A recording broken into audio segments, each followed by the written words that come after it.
soup. I would love to have some soup. Then we will have sex.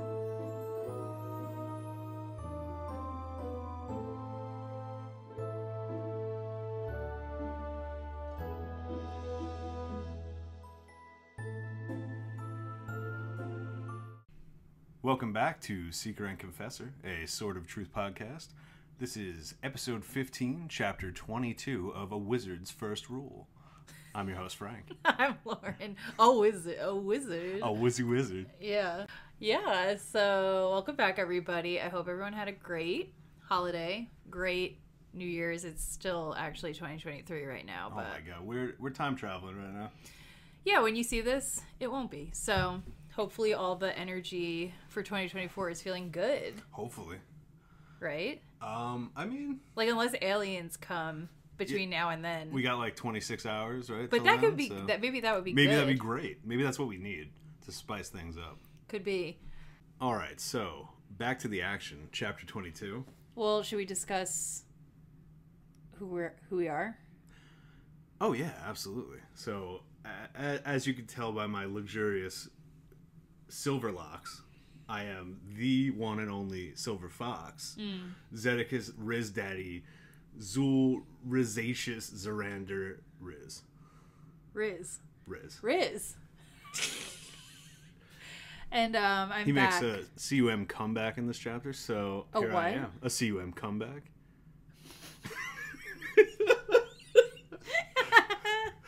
We got things to discuss. He really does. Oh my god, he does. He does come back. A comeback. He makes a comeback. That's true. He comes back and he comes back.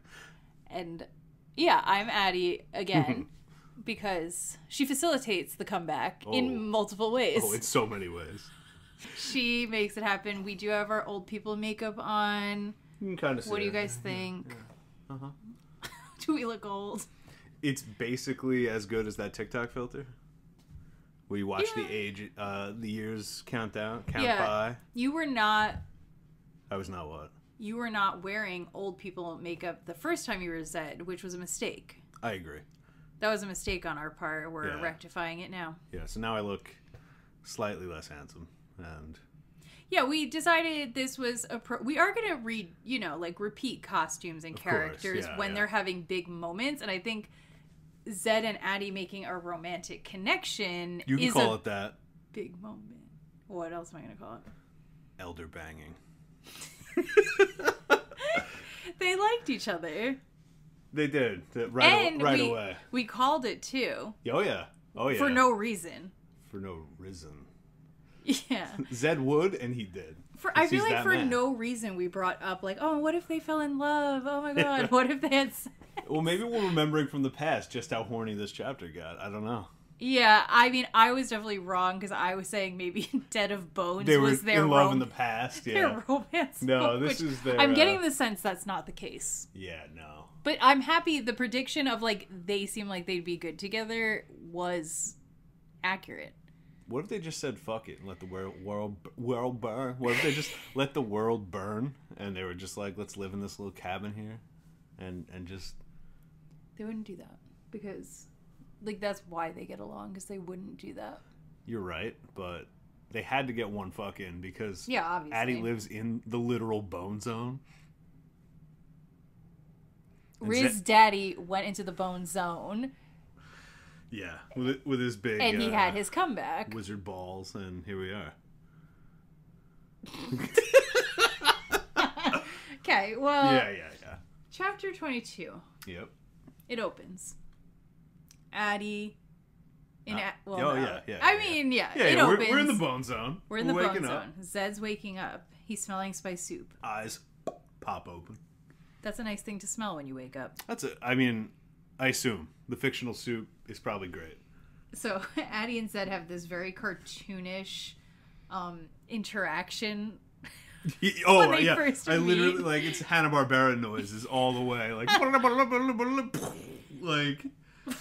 Were those Hanna-Barbera noises? You know?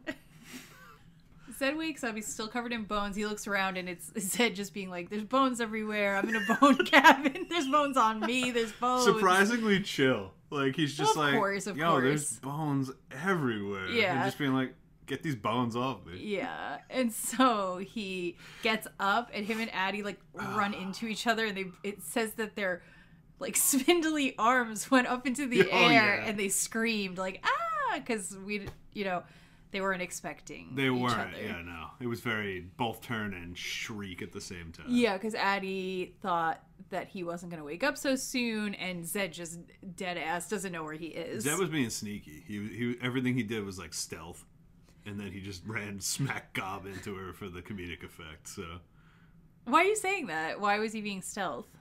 Well, there were that first like 3 or 4 paragraphs. He like opened his eyes silently. He rose silently. He dropped the bones magically, like quietly. It just kept saying like he was trying to like. I guess because he thought he might be with an evil. Doer. You're in a bone zone. You've been asleep for at least a week. You don't know where the fuck things are going. You know? So him and Adie, I guess, they don't seem to know each other. It seems to be that they don't know each other. But how is that? Why? Does Zedd know about the Narrows? No, he couldn't have. Why not? Because we needed Richard to figure out that there were Narrows. How did Richard figure it out? Because Chase knew, and he knew to find Chase. Chase knew? Yeah, he's a boundary warden. So and Zedd didn't know? Weird, right? Yeah, weird. It is weird. Makes you wonder. It does make me... Exactly, it makes me wonder a lot of things. That's why I'm asking. So I think it's weird that Zedd wouldn't know about the Narrows. I think it's weird that he wouldn't know Adie exists. I feel like I guess I just want Zedd to know everything. Yeah. Oh my god, hold on. This wig is so itchy right now. So they run into each other. They scream. Yeah. And then they have their first little like banter. They like each other because they're good banterers, I think. It's written that way. And I don't know. I thought it seemed okay. Yeah, it was fine. Zedd's like, how many meals have I missed? Because we can't stop with the trope that Zedd honestly loves food. Me. Yeah. Same. That's how he conceptualizes time. Yeah, time is not how many seconds passed, but how many meals missed. Right. Yeah, which I get. And then Adie, like, looks at him and she says, too many by the looks of it, because he's so skinny. Bitch, she said, you got no ass. Right. So, like, I don't know, infinity meals? But that's immediately when Zedd is smitten. Uh-huh. Right? Oh, he's like, oh, you want to fatten me up, sugar mom? Well, right. First, you want to fatten me up. Yeah. We love that. Uh-huh. Second, you are, like, a little sarcastic. You got a little riz yourself. Exactly. Yeah. So then he's taken, and what does he do? Do you know? What does he do? Mm-hmm. He gives her the old... Uh-huh. He looks her up and down. And down. Canonically, right? It said it in the text. It says he eyed her top to bottom. Top to bottom. He went... Zedd was like, you know what? And then he literally calls her a snack. But we'll get into that, yeah. He looks her up and down because she made her little funny quip. And he's like, oh, I'm here with a funny lady. Yeah. And then he does he rizzes all over the place. He can't stop. Does the classic. Yep. Takes the hand, bows, takes the hand, kisses it. We love that move. We do. Everyone loves that move. Everyone loves that. There's not a prince. There's not a pauper. There's not a... No, the thing is, somebody could not pull it off. But not Zedd. But Zedd does. I believe he does. There's not a hit he can't land. That's how I feel. That's the vibe being given. Yeah, he... Okay, so like... That's charming as hell. Do you get the impression that this is not the first time Zedd's woken up in a strange person's cabin and like had sex with them within 6 hours? Yeah. I do. This man makes a habit of this. This is just his life. He's just like... habit. It's just probably happened. He looks at the camera and says, I bet you're wondering how I wound up here. But like, it's like great scenarios where it's like people are just in his bed and he's just like, bet you're wondering how this happened. He doesn't even know. It just happens to him. He follows that wizard's look. Well, and he's just like, he's just around. He's constantly receptive and open the key to connecting with people. And whenever he finds them, he tries to. If he likes you, he rizzes on you. Does he? So yeah. What are you gonna do? Zedd gets him. So yeah, he looks her up and down, and he goes, "That's my suit." I don't know what order it happens. I just have the one line that he hits her with. Oh, okay. The snack line?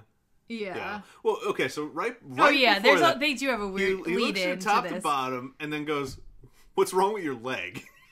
And she's like, "Nothing's wrong with my leg." And he goes, "No, the other one." And she's like, "I lost my foot." Uh-huh. And then he, like, just negs her and is just like, "You gotta be more careful, you only got one left." It's kind of funny. It's kind of funny, but it's also like, dude, shut the fuck up. I feel like you're supposed to, like, think that they had this pre-established, like, chemistry. You know how sometimes you meet people and you just know. You could just say shit. I can take pot shots at you all day and you're gonna like it and you're gonna do it to me and it's gonna be fun. Yeah. I feel like he knows. They're older. Yeah. They're very worldly. Clearly. They can pick up on it. They know who can handle it. Exactly. I feel like Zedd very much so is like, Adie is not about to cry over this funny joke I'm making. Yeah. And then he hits her with it. You want to do it? Well, you should do it. I'm her and you're him. You're absolutely right. So. Okay, what? Give me your hand. Okay. I'm just, he's looking her up and down, and then hits her with the. My eyes were famished, but now they are feasting. That makes a lady feel good. Everyone likes that. That makes a lady feel good. My eyes were fat. He's talking about how hungry he is. She's like, you're so skinny, and he's like, you know what? My eyes too were famished, but now that I'm looking at you and your hot bod in this cabin in the woods, I would say, and we love an age-appropriate king. Zedd, I mean, like, I'm not here to say maybe Zedd goes for all ages. Not all ages. Not all ages. Oh, man, Devin over here. He goes for a range of ages that are somewhat appropriate because they're adults. Maybe he does, but we love that he was like, she's my peer. Oh, yeah. And she's sexy. That's definitely... in her old age. Bodies aside, and I agree with that. I think so cool. He's looking at her and he's like, ooh, me and you, we're like approximately ancient. Like, we should be having sex. But, like, do you think both of them are a little, like, magnetically drawn to the magical power of each other? Because I love that. I love being like, oh, you sorceress, you got power. I want to get in that. And she's like, wizard. Yeah, they're both like, you're strong and you're wise the same way, which is sexy. You can't be fucking too many normal people if you're that strong. I don't know. Care to venture an opinion on wizards' sex lives in general? I think maybe, I don't know. It depends. So they sit down for the soup. Mm-hmm. And Zedd can tell that Richard made this. He made this spice soup. That was his. Yeah. Which... Yeah. Later in the chapter, they say that Richard's been gone for 7 days, so I'm like... Bitch kept this shit on the kettle. What do you mean? They don't got fridges. I know. I don't know. I don't know what I thought. Make? That's what I mean. It must have been a massive amount. I guess she's the only one who's been eating it. Yeah, so Zedd can tell Richard made the soup, which is like confirming that whatever Addie's about to tell him is accurate, and it makes him trust her because, like, yeah, I don't think Richard was hanging out making spice soup for somebody bad, right? No, that's a good point, yeah. And certainly not of this quantity. That would be weird. And so Adie just like tells that they're eating the soup. She tells him everything that happened with Richard and Kaylin and him and Chase being brought there. Mm-hmm. Why it's covered in bones, all that. Yeah. And so, she's telling him that Richard and Kaylin actually left because they had to go do things. And Zedd's not upset about it. No. He says, just as well, my plan doesn't include him, which is kind of interesting because you're like, I guess he was going to get him right through the Narrows and then be like, bye. Peace. And then go back. That is what he's going to do. Yeah. I thought it was an interesting character trope because, like, you do think, I feel like you think just like Richard thinks, like, when Zedd wakes up, Dad will come. Yup. Help me along. I just have to wait for that to happen. It's like, no, he never even was coming in the first place. Well, he was coming, but later, not to help you. He's coming for another purpose. Yeah. It's like the opposite of Chekhov's gun. The wizard is Isn't the it, Deus Ex helper. Like positive Chekhov's gun. It's Chekhov's shield. I don't know. Chekhov's wizard. Chekhov's wizard. He's around, so at some point he'll show up when we need him, but not right now. Not right now. But he clearly has something important. Yeah. That he's gonna go do. Wish we knew what it was, but I don't remember. I really don't. Maybe it has to do with the box. Maybe it has to do with something else. But I don't know. Zedd's maybe he forgot to pay parking tickets in the Midlands. Like I'm wondering. Years ago. I don't know. I'm throwing out a completely random theory. Oh, let's hear it. Maybe he's going to go talk to the dragon. Oh, because that'll like bring our characters together. I like it. It would make sense. Everyone would be vying for her support, whatever it is that she does. Maybe. And then it would be cool because you'd be like, oh, Demon's there. Oh, Zedd's there. Oh, cool. You know, we're bringing it together. Maybe. I feel like if Zedd's there, Demon's absolutely toast, but we'll see. If he's not, there'll be a reason. Yeah. A really good. I'm throwing it out there. I'm probably wrong, but you guys are going to think it's cool if I was right. Mm-hmm. So I had to say it. You're right. I will. I'll think it's so cool. You will? Yeah, I love when you're right. I really do. I'm not making a weird joke. I feel like you are. I'm not. I'm sorry. Which brings us to the conversation about secrets. Mm-hmm.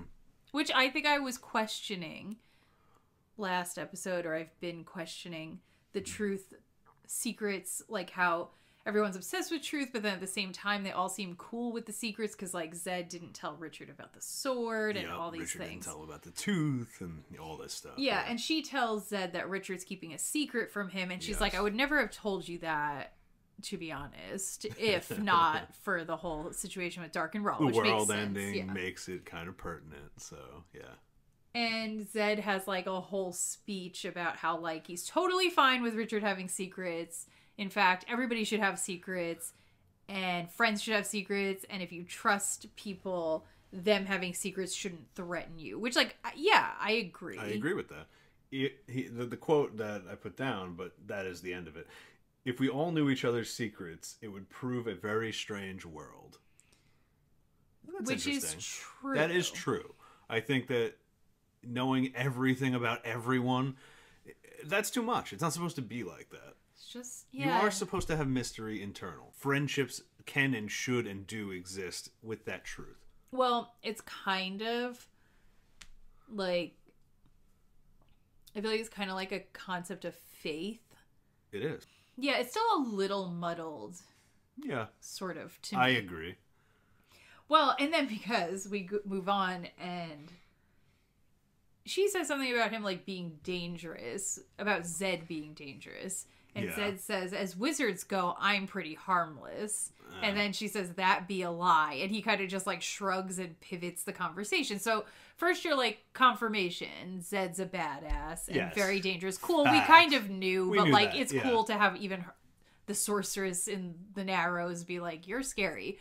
Well, yeah. So what does that mean, right? Does that mean that we know that Zedd obviously has great power? So he's not harmless. That's a lie. But he said, as wizards go, I'm pretty harmless. That's different. Saying I'm harmless, carte blanche, is different than saying saying I'm harmless is wrong. He's saying I'm harmless for a wizard, but even that's not true.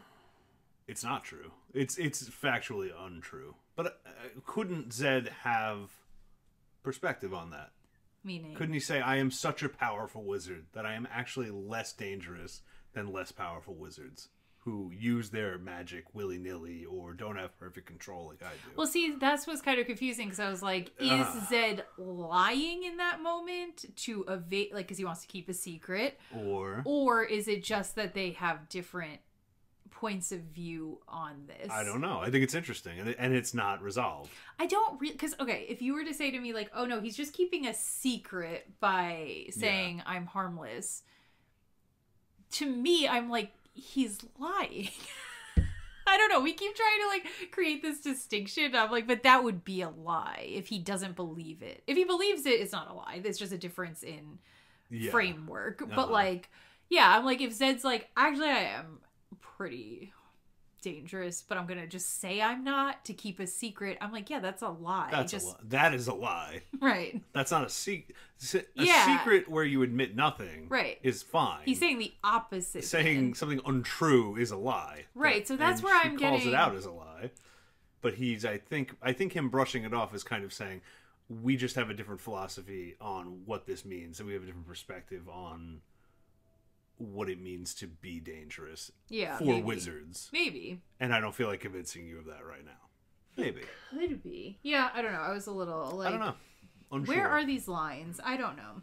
I thought there was nice imagery with them in the cabin. Like, I really felt like I could picture it. Oh, yeah. Right? Yeah, them at the table, them talking. They're very... they keep watching each other get up and move around. They're very, like, suspicious and also, like, attracted to each other. Yeah, there's a lot of tension. Yes. Yeah, it did feel like, I mean, it doesn't go south, but it felt like maybe it could, and they were ready for that. Like, yeah, I kind of liked the scene, and I liked...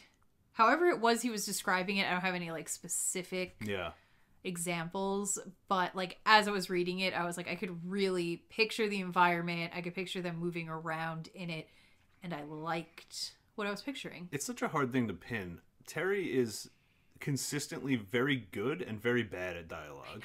I agree. And like unlike any other author I've ever experienced. It's so inconsistent. Sometimes like the scene is beautiful and it's almost like you're just giving me character philosophy in a way that doesn't feel overbearing and it doesn't feel like dry.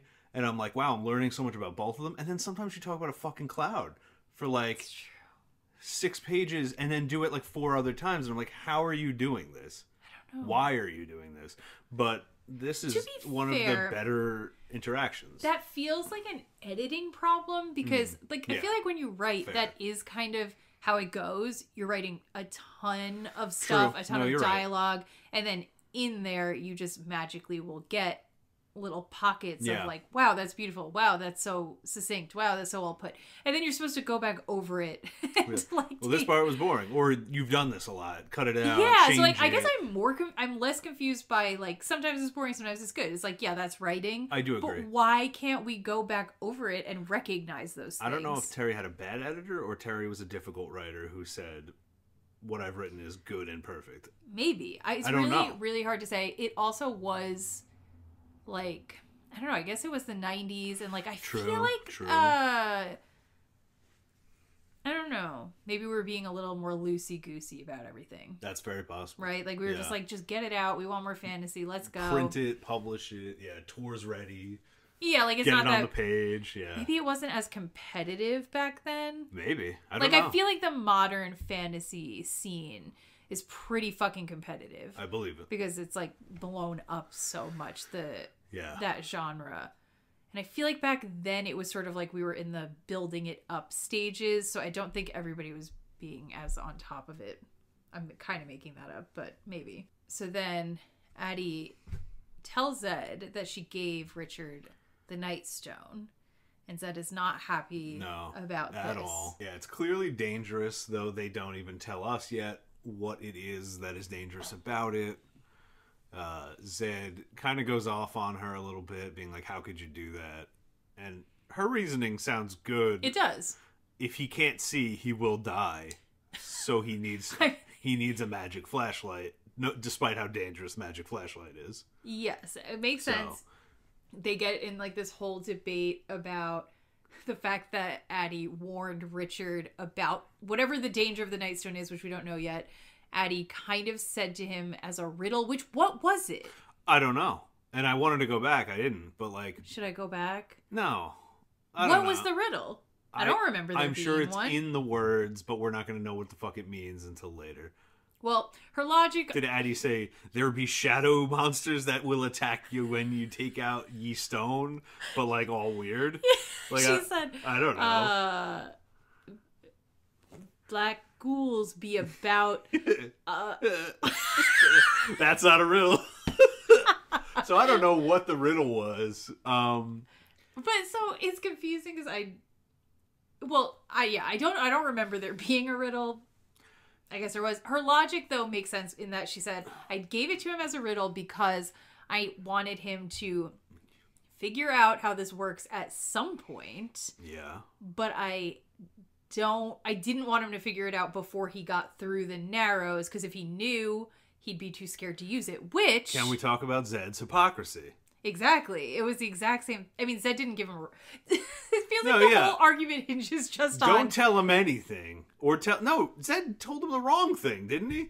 Yes, but he knew Kaylin was going to tell him after. Who cares after? No, because the issue he's taking is that he said, I think he might be fine with the fact that they both didn't tell him because they didn't want him to hesitate. He's just saying... I had a foolproof way of him getting that info later, which was Kaylin telling him. And you don't have a foolproof way of him figuring out the Nightstone thing later, because he hates riddles and he won't figure it out. Oh my god. Well, he can. And also, like, I think he might have. But he might not, because he might not be like do you get the argument? Zedd's he's not mentally working on the riddle because he hates riddles. He hates riddles. So what you should do is mislead someone, but give their friend the truth to give them after the event. So why is that better? Because one guarantees that Richard gets the information in the end, and one does not, because if he doesn't do the riddle, he just won't get the information. So Zedd would have been totally fine with Adie giving the Nightstone to Richard and saying, Kaylin, in Midlandian, that stone produces ghouls. Don't tell Richard. Maybe it does, or whatever. Maybe it does other things. We don't know if the ghouls are the only thing it does. We don't even know if it does that. I think it has to do that, probably. But okay, we don't know. I think this is all hinging on Zedd just being like, "You fucking idiot! He hates riddles." And then she's kind of like, he did say that. But also, fuck this dude. I don't know. I know, he makes Adie feel really bad. She apologizes so much, and she says, I'd be an idiot. Like, don't talk down about yourself like that, Adie. In your own bone zone. I'd be an idiot. Oh my god. Yeah, you also be eating week-old soup. This girl's gonna get botulism. I'm just saying, aren't the vegetables, like, really soggy at this point? It's gotta just be, like, emulsed, right? Exactly. Yeah. Well, I don't know. Maybe she can magically preserve. I don't know why we didn't consider that. She's a sorceress of great power, living in a bone cabin. Listen. Maybe soup preservation's a cantrip. I don't know. Richard hates riddles as a matter of principle. He considers them an insult to honesty. And also, Adie says a seeker's job is to solve riddles. Yes, and honestly, so this is funny, because it says, like, he hates riddles. This is the worst thing you could have ever done. And then Addie's like, yeah, literally, Seeker's whole life is dedicated to solving riddles. But I literally, what Zedd says after, I thought. That's... I literally thought... Humble brag. I'm just saying, she said Master Lauren, what happened in your mind? She said that, and I literally, in my mind, thought... Like, yeah, those are different, though. Doing, like, fun riddles versus, like, the riddles of the mysteries of life are not the same thing. That was literally my thought. And then the next line was just Zedd saying that. And I was like, oh, my God. What? We're on the same wavelength. Yeah, it's like... They're not the same. I told him the secrets of the Nightstone, and I hid it in a Sudoku puzzle. Right. Exactly. You're like... Richard hates Sudoku. Isn't it a seeker's job to solve Sudoku puzzles? No. Right. They're not the same. It's not it. That's right. They're clever not. Wordplay and like figuring out like, oh, what are the patterns of the world? Of human interaction and speech and truth. I get that they have some overlap. Here's the thing. They definitely do. They do, but I can see not liking one and liking the other. I like riddles. Who's asking? When I get that sword, I'm going to solve them all. Life and words. Who's giving it to you? Might have to take it. Hopefully a big booby sorceress. She says that Zedd's like, these are not the same types of riddles, you little hoe. They're not the same thing. And yeah, and then that's what she keeps apologizing. And then Zedd's like, Zedd holds her hands and he's like, actually, it's all right. It's all right. Baby girl. He was like, we're getting a little far away from me. Maybe having sex with you later. I gotta reel it back. Yeah, I'm so sorry. I'm coming. You don't need to apologize like that, baby girl. Yeah. To be fair though, yeah, Zedd actually doesn't make the move in the end. It's Adie, so he doesn't know at this point. No, you're right. That they're gonna have sex. Well, he seems surprised by it. Yeah, surprised and delighted. Yeah. Very, yeah, we got this? We locked this? Yeah, exactly. I wasn't sure. I threw a couple of too many jabs in there. I thought maybe it wasn't going to happen. So then, this is when Zedd, because he's worried that he has the Nightstone, and he's like, I'm going to use my powers to check on where Richard is, which is also using the Nightstone. The Nightstone clearly does a lot of things, and... Well, it's a magical anchor. I don't think there's anything to do with the Nightstone itself, other than it has a unique magical signature that he can track. That's, I think, the logic. Just like the Cloud. Just like the Cloud, which gets one final shout-out, hopefully final. This shout-out wasn't This was the only acceptable shout-out. Yeah, these are the types of shout-outs I needed. I want us... Of course, we can mention it. We just don't need paragraphs, that's all. Yeah. So, Zedd, like, takes some breaths... That we hear like the wind going through the plains. I thought it was nice flavor. I agree. Magic. Yeah. I also like that he stopped breathing. I thought that was kind of cool. He had to hold his breath. It was just like, yeah. Or something. I don't know. Or something. But so he basically, we're getting Midland's vibes from the sound of the wind and everything. Yeah. And he's probably seeing something. And then he says, okay, yeah, he's good. They got there. I'm happy. And then I think that's when both of them, they're like feeling relaxed. They're like, we did it. Yep. Mom and Dad succeeded. Yeah. Adie again is like, okay, well, I'll give you a bone so you can go through. And then Zedd's like, no, I'm not fucking going there. So I guess he can't be going to see the dragon then. Did he refuse the bone? He refused the bone. He says he has... I missed that. I thought he did because... Adie asks if he wants a bone to go through the past to meet up with him, and Zedd's like, no, I have something else I need to do. Oh, I thought he was just saying, like, yeah, but I'm not going there. Maybe. Because it was just him saying no, and I don't know if he was saying, no, I'm not going to go see Richard, or if he was like, no, I don't need any of it. We'll see. I mean, that would be kind of cool, because that would mean Zedd was going to leave him at the entrance to the underworld alone. True. As a wizard does. I've given you all I can. Now it's your time to go in and out of the underworld. In and out and in and out. Yeah. And so that's that. Yeah, so Zedd's like, I gotta go. He's like, I gotta go now. And then Adie literally, she starts rubbing his hand. Says, it'd be dark outside. Why not stay the night? Leave with the light. And so she's like, Adie hits him with a magical baby it's cold I know, outside. That's what she literally said. Well, no, Zedd said, I really can't stay. Baby, said, it's dark outside. I don't know. How appropriate for Christmas. I know. Oh, look at that. Thank you, Adie. Yeah. Should we sing it? I really can't stay. Baby, it's dark outside. Rawl can't get his way. Baby, it's dark outside. This evening has been... What? I don't know. Hoping that you'd wake up. So very nice, good soup for me. Hold your hands there just like ice. Honestly, it could be my mother. He's still talking to her. My mother will start to worry. Sexy wizard, what's your hurry? My father will be pacing the underworld. Listen to the fireplace roar. So really, I'd better scutter like a scuttle crab. Sexy wizard, please don't hurry. Maybe I'll have just apple more. I'll put some bones out while I pour. I ought to say no, ma'am. Well, you just skipped it. Wait, did I? Yeah, the neighbors might think. The neighbors might think. Wizard, I don't have neighbors. Say what's in this spice soup. Baby, it's dark outside. Wow. So yeah, we did that live. We edited the lyrics live. Oh my god, so impressive. We didn't even think to do this until just now. It sounds like you're being sarcastic. That's true. We did not plan to do that. Forgive us the lack of harmony, grace and skill that I'm sure was on that video. After singing their rendition of Baby It's Dark Outside. Yeah, well, she says, it be lonely here sometimes. In the Bone Zone, yeah. Poor Adie. Poor Adie. She's far out in the woods. She's not getting any dick. No. Zedd's a good catch for great this. catch. He's going to be fun.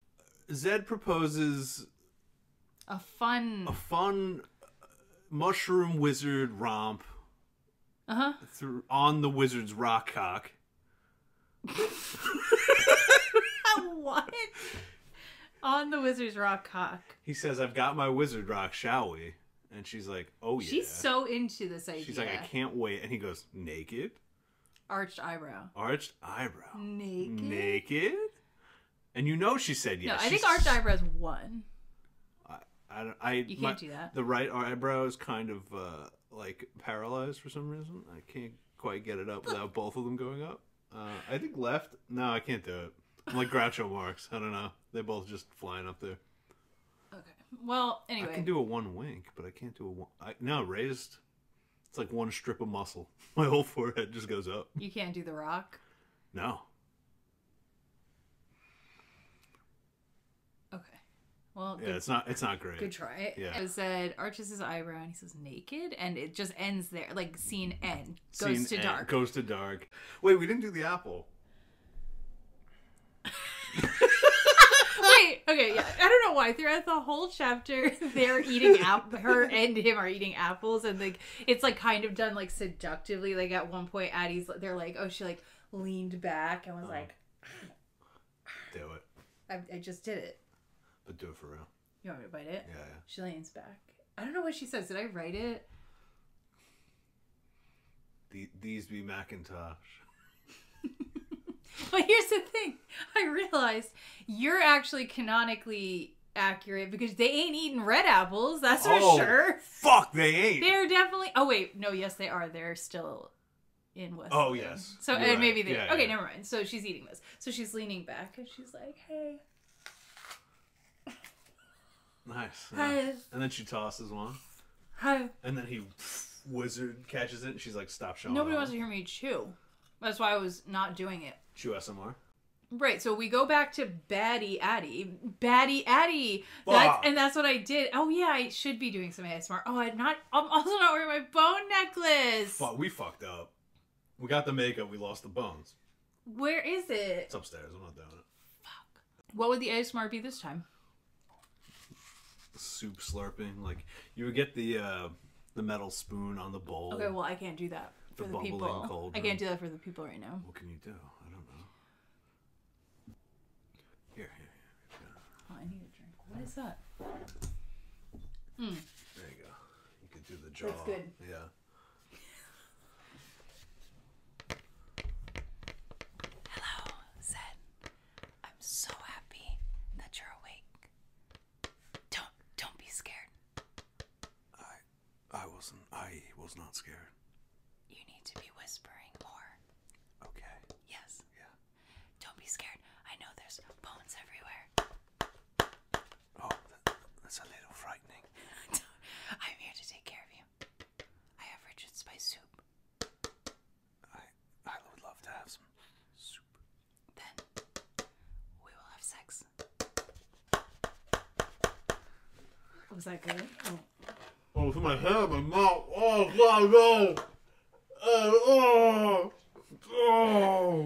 no. Oh, no. Oh, someone's here. So anyway, they bone on the wizard's rock. We love that for them. We do love that for them. And then we cut to the mud people. La, la, la, la, la. Hell yeah. Let's go. Let's get in it. Okay, well first, confirmed that the season that we're in is autumn. Just not what we thought. We thought it was spring. We did think that. So they don't have trudging on. They don't have a lot of time. Like how was it the first day of winter? I thought they got like 2 weeks. I know. Maybe a month. But yeah, it's not great. Okay, thought we had more time. We don't. So this better ramp up pretty fast. How is he gonna get taken by Mordsith? How are we getting from the Mud People to Mordsith to fixing this? in that frame. All right, well, so each season's what, 3 months long? So maybe they have 2 months. Still not a lot of time. Maybe 24/7 torture doesn't take that long to break a spirit. Maybe. So yeah, so it's autumn. We're on a time crunch. Richard and Kaylin walking across the plains. Yep. They come across... They're on a trail, and they come across 2 poles. Yep. Like, tall wooden poles on either side of the trail. It has animal skins wrapped around it, some of which is dyed red. Yep. And on top of it are 2 skulls. So Richard is like, oh, are those like the enemy's heads and I'm supposed to be scared away? Yeah. And then we immediately like subvert it, or Kaylin. This to me feels like Terry is having fun being consciously like, I am subverting things on purpose. Yes, I agree. And Kaylin's like, no, actually, they're like their revered ancestors. Like, it's actually a place of honor. Your skull's only going up there to watch over the tribe. Yeah. Which makes sense. You're like, yeah, it could be either one of those. And that's, again, another, like, yep.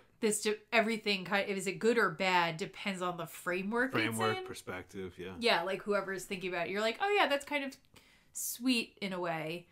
It is. Right? And so then Richard's like, oh, so they seem nice then. Like, this is great. Yeah, and he takes that like really easy. He's just like, oh, good.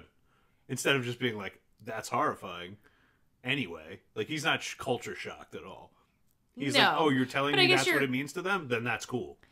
Yeah, but I guess you're going from like the scariest option to a much better option. Yeah, so that's true. But then Kaylin's like, oh, but don't be a dumbass, because the way that you get revered enough to get put up there is because you like murdered a ton of people, outsiders, which is funny because it's creating this like you keep making assumptions, and then Terry keeps being like, not quite, everything's kind of gray and nuanced. It's like nuanced, yeah. No, the typical thing that you think that's meant to scare you, not true. But then the idea of then romanticizing it, also bad. Also not true. Yeah. They were scary to get up there, but it's sweet, but yeah. Yep. Which I like. Some of my faves. Definitely. Yeah, so then Richard and Kaylin have this conversation where Kaylin's like, please let me lead. Please let me... Like, they kind of know me. They respect me a bit. They might not like you. Let me, like, do the talking. Let me do some... And promise you're not going to hurt them. Which, god damn it, Terry. Which, by the way, is this the first time that we're, like, in Kaylin's mind? I think so. I don't know. Maybe we have. It might have been one other chapter. But, like, this is the first time I feel like for, like, an extended period of time, we're really not getting Richard's point of view. We're just getting Kaylin's. And damn. It's a lot nicer. It's refreshing. I like it. It feels nice not hearing that. I like Kaylin's inner monologue is a bit more mature and, like, calmer, I guess, in some way. She's sweet too. I mean, they're both sweet when they're sweet, but yeah, Richard's more annoying than her. Oh yeah. But did you know Richard has gray eyes? Do people have gray eyes? I don't know, but Richard, the seeker of truth, does. Is this Terry's purple equivalent? Like, well, it's like you could get away with this without it sounding ridiculous. But then I was like, damn, man. Just like what you just said with the subverting expectations. I was like, Richard sees the world with gray eyes. Maybe. Yeah. But also... Anyway, gray eyes would be sexy and cool if you had them. Right. So then she is like, please promise me you're not going to hurt the mud people. Yeah. And Richard's like, I can't make that promise. And now I know how it feels because I was trying to make you promise not to hurt Zedd way back when. Richard basically is like, I felt foolish at the time when I asked you not to hurt Zedd, and you were like, I can't make that promise, but I'll only do it if I have like a really good reason to. Yeah. And then he's like, I felt stupid when I realized that I trusted you and that was the truth of the matter. Yes. And then Kaylin, in her mind, basically is like, he trusts me way too much, which is kind of interesting. I do really like their the dynamic of Kaylin, which we get a little bit more of as we go. She really wants to like have this romance and this crush going on with Richard, and she's like loving it and the attention and everything about it, the connection. But in her brain, like she's also doing this like harsh mother confessor realist monologue as well on top of it. So she like lets herself go into the fantasy, and then she's also like, he's being a dumbass, he should not trust me like that. She's being practical. I know. It's this dual pragmatism versus like desire, you know. Mm-hmm. Yeah, which I appreciate. I think that's what makes the books and the characters palatable, in the sense that the objectivism angle of it is very cold and like, yes, it can be harsh, boring and logical. Yeah. And you're kind of like, do I care enough to read like a whole book series about this? But at the saving grace, I guess, is that Terry is sort of like, you are going to have all these desires and feelings that don't fit into those boxes. And he leaves space for the characters to grapple with that and like not totally just condemn the other side. So like, although I think maybe he sometimes does that a little too much for my tastes. Fair. But like, for the most part, like with Kaylin, it's not just like, you don't get the sense that Terry's like, and she's such a fucking fool for like wanting this other stuff. You're like, he clearly has like a warmth towards, of course, those fantasies and desires that she has. I agree. So we get a little bit of like more information about, like, we're dropping some little hints about Kaylin. She's visited the Mud People several times as part of her common chores, paying a professional call on different people of the Midlands. Yes. But they never want to utilize her services. So I guess like, sounds like the government's kind of just like, oh, do your little tour with the wizard and go see if people need confessing. I don't know. Is that... Yeah, no, that sounds exactly like what it is. Yeah, so I guess she's shown up and been like, I could do this. And they were like, we're good. Which makes sense. They're not bought into that whole magic. Yeah, and it could be, I wonder if it's a matter of they don't care to know truth. Do they not believe it? Are they like, we can't trust you, maybe you're lying? You could think that. You could also think, no, it's real, but like, I don't like that manner of engaging with the truth, with humans, and like treating them that way. I could see any of those. It could true. Quite literally be, we know what you do and we're scared of it, but you're an outsider and we'll handle it in-house no matter how good of a thing you could offer us. Yeah, so she explains that they generally hold a council of seers when they want to make any like big choices that are going to affect the Mud People village. And she has never been allowed to go. She doesn't know why. She says maybe it's because I'm a woman. Maybe it's just because I'm not one of them. I don't know what goes on in there, but that's something they do. And then she's like, do not try to like pressure them into calling for a council, because they are not going to do it if your ass tries to like strong arm them, which I respect. I understand. It's fucking annoying. It's annoying for these people to show up and be like, get your elders together. Do your big religious thing for me. And can you imagine, not only are you doing that, which is crazy, but you're doing it in another language. Yeah. Being like, I'm going to deliver a speech so rousing and you're going to translate it so good that they're all going to be like on board helping me. You're crazy. Caitlin's got the tact. She's like, we're not going to do this. Like, she has a political she does. Oh, she's got some savvy. She does. Just like the men in the tavern, though. She knows how to handle groups. Yeah. And individuals that are important. So they're going, and there's a bunch of like little streams with logs functioning as bridges over them. Some sort of wetland situation. And you get this like sweet moment where Kaylin keeps thinking to herself that Richard keeps taking her hand to help her go like over the logs.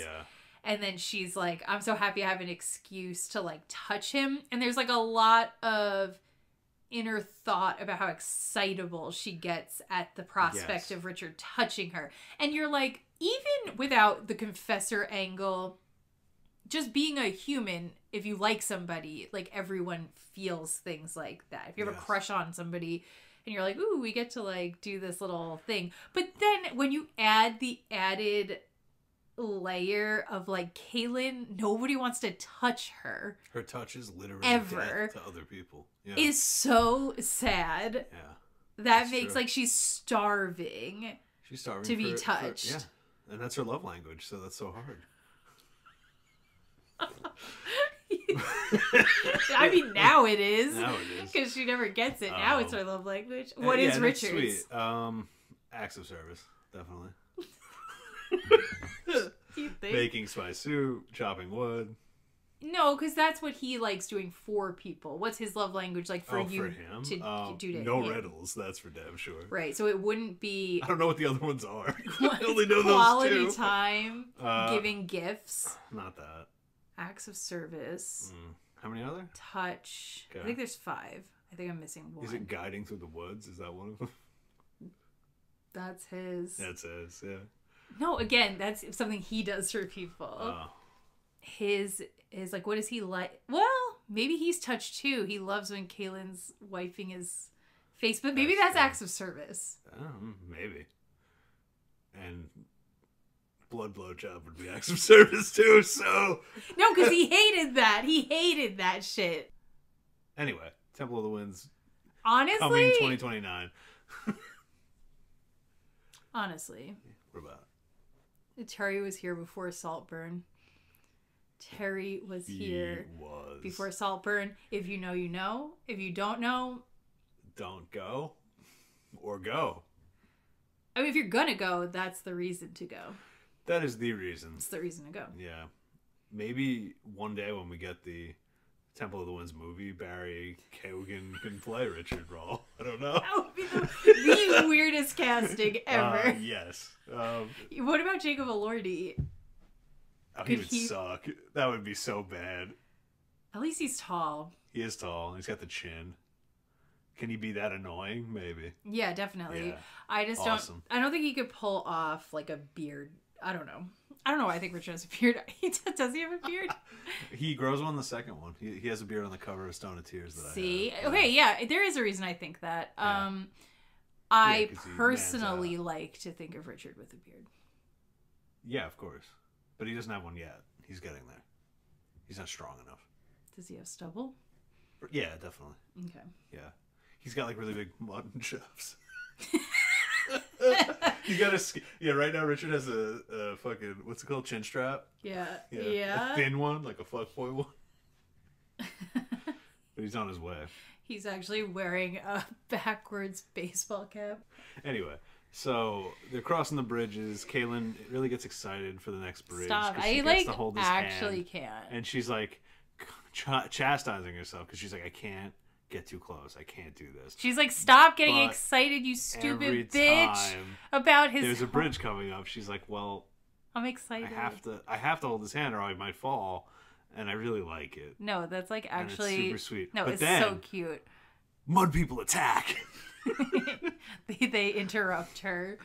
And they pop up with their spears like I don't know, villains in an RPG. Like they get hit like Pokemon in the brush. Yeah, there's a high grass and they show up. Yeah, so they're wearing animal skins. They have mud all over their face, their body, their hair. And they have clumps of grass tied to their arms, stuffed in the skin, stuffed under headbands because they're camouflaged. So, I guess that's not part of their standard outfitting. Yeah, it's... They're a hunting party, and they're camouflaged. It's a little stereotypical savage gear. I'm struggling because I was thinking about this. Mm-hmm. And I know that's your first instinct. Like, your brain goes there, I guess, if you are aware of the cultural climate. Yeah. But then I'm like, okay, but like at the same time, like we are kind of acting like people who like wear this stuff and like live lifestyles like this do not exist. No, and they're a fantasy version, so of course you have to make up a variation on that. And it's like, literally, how could you do it? Introducing some sort of magical war paint that they wear that does magic stuff. Well, that's like, if you're like literally humans in nature, this is the nature, that's what they'd wear. That's it. Yeah, I'm just so I can't be mad at Terry for coming up with a tribal gear that no actual tribe has ever come up with. Right, I'm not getting this sense, like, realistically. It's like, am I actually getting the sense that Terry is trying to make fun of them? Definitely not. No, 100%. So then I'm like, really, and I think we're here for a while. I think, if anything, Terry loves these people, these mud people. I'm sorry. Erica seemed to think maybe I'll come around. Maybe I'll like them. I honestly, I found it boring when I was younger. I think I'm going to like it more now. I don't dislike it yet. No. We're really early, but no, so far I'm not upset with them. Yeah. They were kind of funny. Yeah. It was fine. Is there an evil chicken? Did I make that up? No, that is true. Oh, fuck. That is accurate. There's an evil chicken? I don't know if it's in this book, but there is at some point. They put like a devil in a chicken or something? Something. Okay. Yeah, and he's like, just like a dick. Right? I think he's just a dick. Oh, I love that.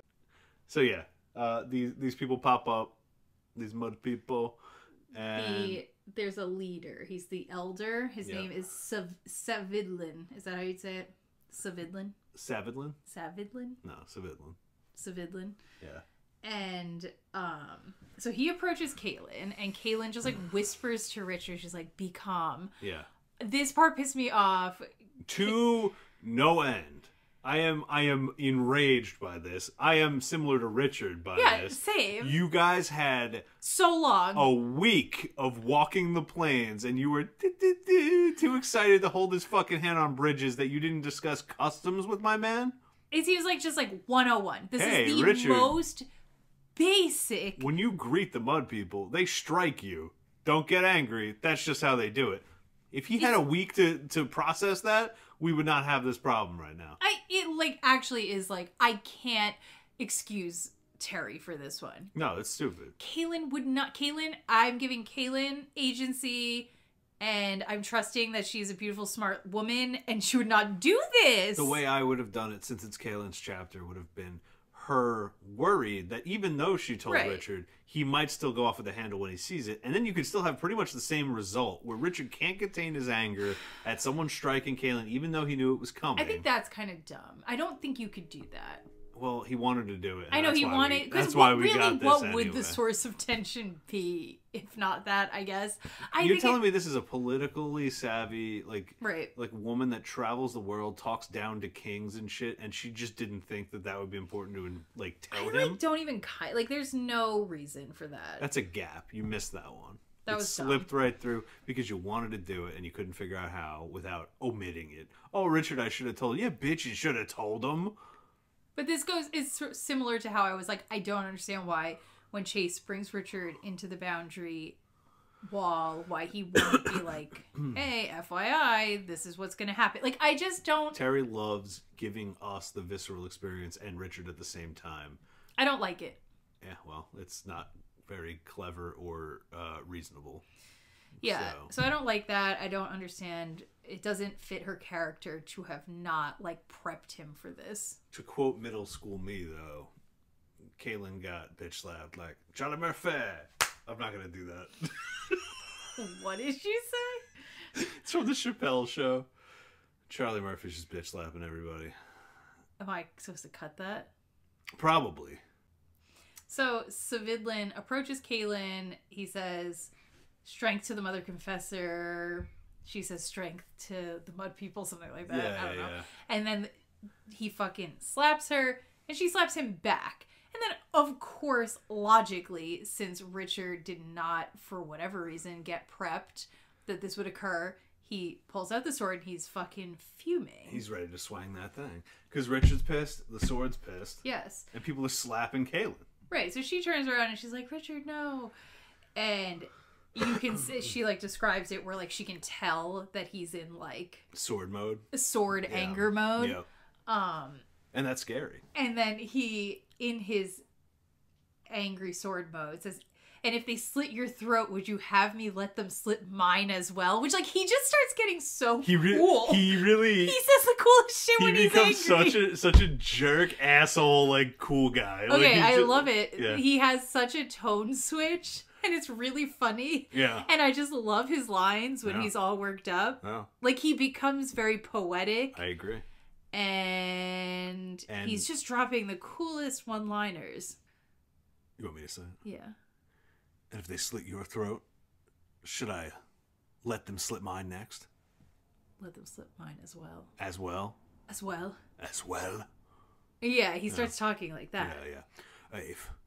And if they'd slit your throat, should I let them slit mine as well? Exactly. Kalen. He doesn't normally talk like that, but second that story's out, it's on. Yeah, it's humming with energy. Yeah, so he's kind of like, he's breathing heavy. Yeah, so then Civilian makes the crucial error of squaring off with apparently giant Richard. Because when he approaches Richard, it's been established that he's doing it as part of the custom, because he says to Kalen, strength to the seeker, Richard. Yeah. Kalen tells Richard he says that, so when he's coming up, Richard's like not trying to kill him because he knows like we're doing the thing. Yeah. And so, but Savidlin approaches with a fucking closed fist. Like, because that's how men do it. Savidlin walks up and cold clocks Richard, and he does the anime like, oh no, like his chin goes a little down, and then he just Kameha nails him. Yeah, Richard absolutely decks him. I'm assuming he's using sword magic. Like it's a little bit of like an angry punch, or he's just so much bigger. But they keep describing him as like much larger. Yeah, the mud people are diminutive in comparison to that. Maybe is where we could start to be like, what? You know, the imagery is getting weird. They're like little pygmies. The little pygmy mud people. Uh-oh. Hey! They're splattered with mud, those little savages, them. To be fair, he is constantly making absolutely ridiculous size claims for everybody. Just depending upon who we're supposed to be like, oh wow. Whoever's it's me when I DM, honestly. Same thing. This guy walks up, he's like 30 feet tall. He's got fucking you wouldn't believe it. You wouldn't believe it. He'd fucking snap you in two. And so, yeah, Richard absolutely throws this man back down to the fucking ground. He's out. He's not out. He's not out, but he's rolling. He's got the cartoon birds going around his head. Yeah. And this dude is jazzed. Yeah, he gets up and he's like smiling and he says, none has ever shown such respect for my strength. This is a wise man, which I like. I like this whole thing. I agree. I think it's funny. No, I like it a lot. And it makes sense. It totally makes attitude. sense. Yeah.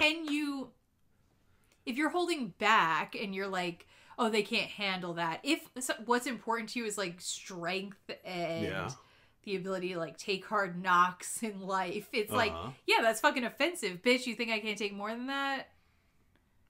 But like, yeah, Richard was like, he'll be fine. Which actually is a compliment. It is a compliment. If you think he's about like, oh, these people like strength? Well, I'll give them everything I got. No problem. And then he's like, I love that. Kalen translates that for Richard. Yeah. And then Savidlin puts his hand out like he's on the ground to like for Richard to help him up. So clearly he's like being like he wants to connect with Richard. Yep. Which is what they wanted. Yep. And then Richard's kind of like wary of it, which I'm assuming is more sword shit. Yeah. I think once he gets angry, it's just hard for him to calm down.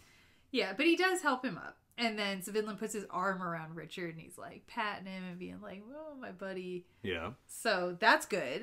Yeah, so then Savidlin's like, he's super happy and he's buddying up with Richard. And then everyone's snickering like about the hit. And then he's like, perhaps he should show you all like how much he honors you. And they're all like, no, it's good. Like he showed you enough for all of us. Which is really funny because it's simultaneously showing that they have this custom. Yeah. But they're all a little like, we don't like getting punched in the face with full force all the time. It's sort of like it has to be an important meeting of people. Correct. To warrant like getting knocked down like that. Yes. And he's like, I'm very honored to have taken the hit. But like they're all kind of in the know of like, not everyone wants to take the hit now. It's not like you have to walk up and jack everybody out. It's like, we got it. Thank you. Yeah. But we got it. Fucking chill this man out. And they dub him Richard with the Temper. It's a nice name. It's a nice name. I think it's cute. Which, I mean, he literally is, right? He is. He's Richard with the Temper. Yeah. I think that's really cute. So then they ask Kaylin if Richard is her mate. No! You get that? No! She's like, absolutely not. And then they kind of get, like, weird. And they're kind of like, okay. So then, are you here to, like, take one of our guys as a mate? I guess that's, like, what they're generally really worried about. It's like, yeah, everyone is afraid of this poor girl's pussy. They fear the pussy. Yeah. They're terrified. And then she's like, no. And then everyone's like, okay. Oh, good. Yeah, come on in. Yeah, we got kebabs. Yeah, so she's kind of starts doing her, like, politicaling. She's, playing her politics. She's like, oh, so there's a man who wants to rule your people. Like, Seeker and I would have you rule yourselves. We came seeking your people's strength and wisdom to aid in our fight, which, is really great. Mm-hmm. Yeah. Great spiel. And it's true. And it's right, exactly. I think that's what you're supposed to, like, the respect is, like, she kind of knows how to, like, angle it towards their values, but she's not lying. That is, in fact, what they want. Yes, correct. And then they're like, yeah, we know all about Father Rawl because he's sending missionaries out here, which Father Rawl, we know that guy. And then they imply very much so that they murdered the missionary. The missionary who came. Which... He was a good man. Like, I don't know. The mud people are fucking funny. They're comedians. They're pretty chill. Yeah, I'm kind of like digging the mud vibe. And so then Richard's basically like, hey, Kaylin. All right, tell him to do the thing that you told me. That you just told me no. He's like, tell him to do the meeting. And she's like, no.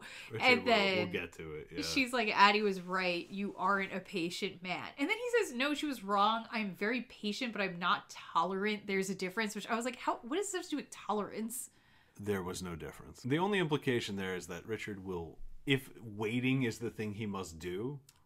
Okay. I think he has no problem doing it. That's fair. But I think if he's like, we can't even have the conversation yet. Right. Because of XYZ, well, that's not allowed. He's like, I am not tolerant of not cutting to the point, but if I have to wait for the answer or for whatever reason, he's okay doing it. Okay, I guess he's not tapping his foot. Like, I don't know how if come? Tolerant is the word. No, I agree. I would use. I don't think they seem like just different forms of patience. Yes, I agree. What I would say. Yeah. But Kaylin's like, no, this is going really well. Actually, shut up. But and she's this absolutely goes back to right. Power of the tongue, power of the teeth. I know. Yeah. I think that. Power of the teeth. What's that? Like what? Well, because I think he's very good He's trying to gnash. He's trying to chomp at the bit. Yeah. Literally, with the teeth, chomping. What? Chomping at the bit is a idiom for. I'm aware. And it's tooth related, so I was patting myself on the back. Oh. It was not literal, though. It was an idiom. So, anyway. No, it is. Isn't it an idiom? No. I don't know what an idiom is. Well, yes, it is, because if you were saying it about us, we are not chomping at the bit. Oh. But you could say chomping at the bit about, like, a horse, and that would be literally true. If you said, oh, he's chomping at the bit, and it's a horse. What if it's a horse trying to get somewhere, and he's chomping at the bit while chomping at the bit? No, I think he's just chomping at the bit. And it's just both meanings? That's where the meaning came. Like, that's the point. The bit being the thing in the horse's mouth? Yeah. So he's chomping at it because he wants to go. He wants to go. Yeah. Okay. That's where it came from. Oh, so horses aren't just chomping their bits and then wanting to go places and we put them together. They chomp their bit when they want to go somewhere. Yeah, like they're getting restless. Gotcha. Huh. So Richard's restless right now. Yes. He's chomping at the bit with his power of the teeth. Back to that. Yes. Yeah. And she's killing it with the power of the tongue. Which she doesn't have or can't use yet. I don't know, or something. I think she uses that later in the Temple of the Winds.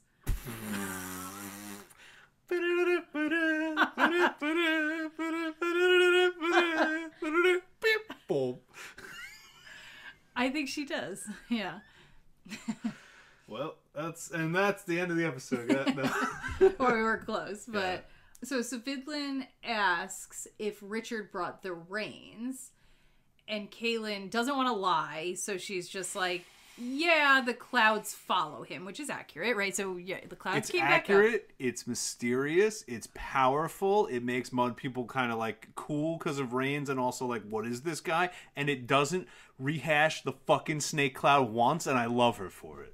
Even Kaylin was like, I'm not explaining this. There's no words in mud people tongue that'll explain how we attached a cloud to Richard, and then we attached clouds to that cloud via magnetic cloud magic. Yeah.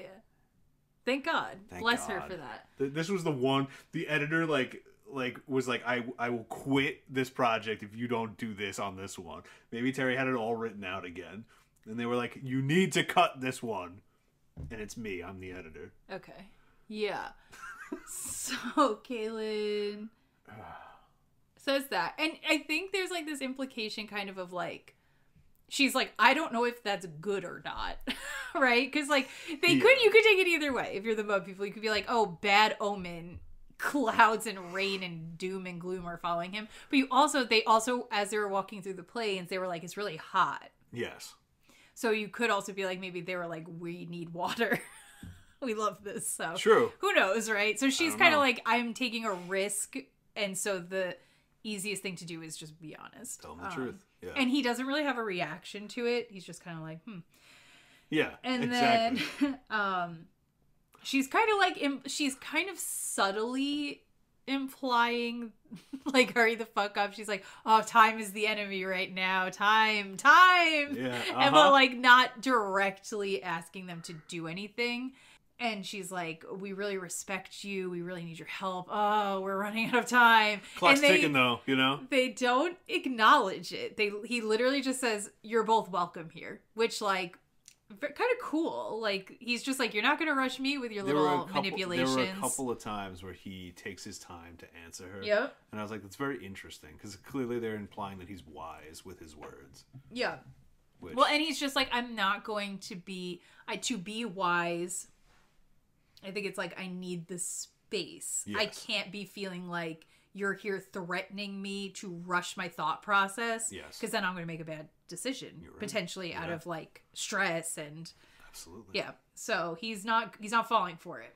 No. And so then they're like walking forward, and Richard and a bunch of the hunters are up ahead, and they all seem to really like him. Mm-hmm. And they're all like laughing and trying to talk to him, even though he doesn't understand them. And then Kaylin is like a little suspicious. So she's like happy, right? She's like, okay, They seem to like him. They're welcoming him in. It seems like it's going well. But then she's like, is there like some other reason why they're like being this accommodating? Because you are kind of surprised. Leading up to it, she's making it like, this is going to be really, really difficult. Yeah.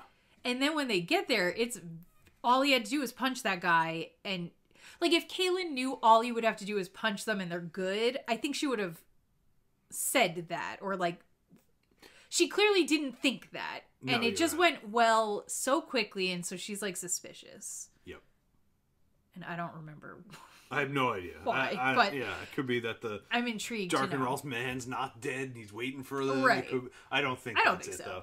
And then Richard looks back. I thought the last line of the chapter made me laugh. I thought it was funny. Yeah. Did you write it? I didn't. I told you I would win them over. I just never thought I would do it by laying one of them out. That's what Richard says while he's like laughing. And you're like, that's cute, because you don't see a lot of Richard. You see Richard being sweet. You don't see a lot of Richard kind of, he's like, that's like a little sassy. It is. And like, I don't know, it's Richard funny. Is sassy, but. Yeah, it's a different tone that fits his character well. And you're just kind of like, oh, because everything's been so insane since we met him from the beginning of the book. That like kind of funny social side of him. He doesn't you're come right. out much. He never really gets that. And yeah, that's how he ends it off with.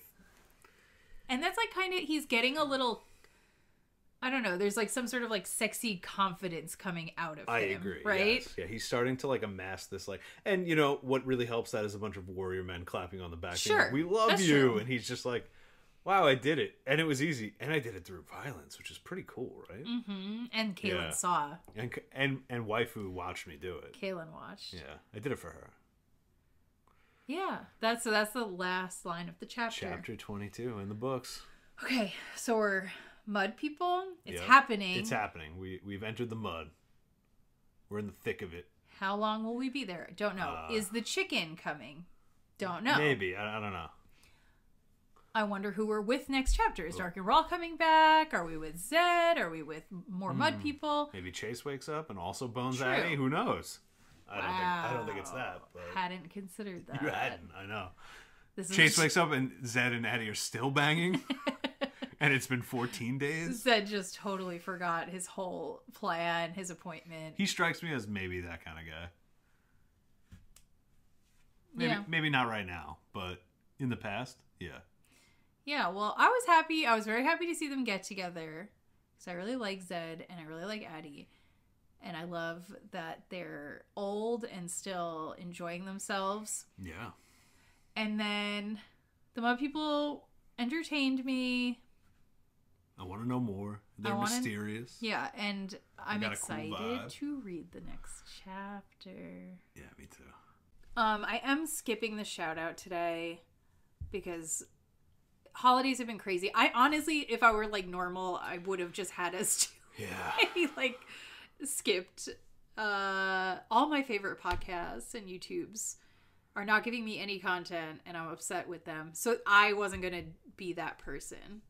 Fair enough. And it's that we do every other week. I was like, I can make it work. But anyway. You know what, though? You're saying that we're better than all of your favorite podcasts, and I agree. Like, we are putting in way more work than them, and we're just, honestly, everything we do is top-notch, and they're slacking now. So they got to watch the throne. That's it. Wow. We're coming for you in 2024. CUM like Zedd coming. It's our comeuppance, our comeback, It's not a comeback. We were never there. It's our come. It's just our come. It's our come. 2024 is our come. Is our come. Yeah. And with that. Well, okay, but the point was that I was just saying that I did a bad job writing notes and I didn't plan a shout out and I like to like make them a little personalized, so I'm not gonna like just make it up right now. So forgive me. I'll go back to it next time. We'll get at it. We'll get back to y'all, beautiful people. Yeah, today's shout out is everybody. Everyone. Honestly, all of you. Today's shout out is everyone in the new year. Okay? All our watchers, all our fans, all our commenters, and honestly all the people coming next year. Oh. The people who are about to come and haven't come yet, but will be coming. Yeah, this cheers to come. Cheers to come. Bye. Bye.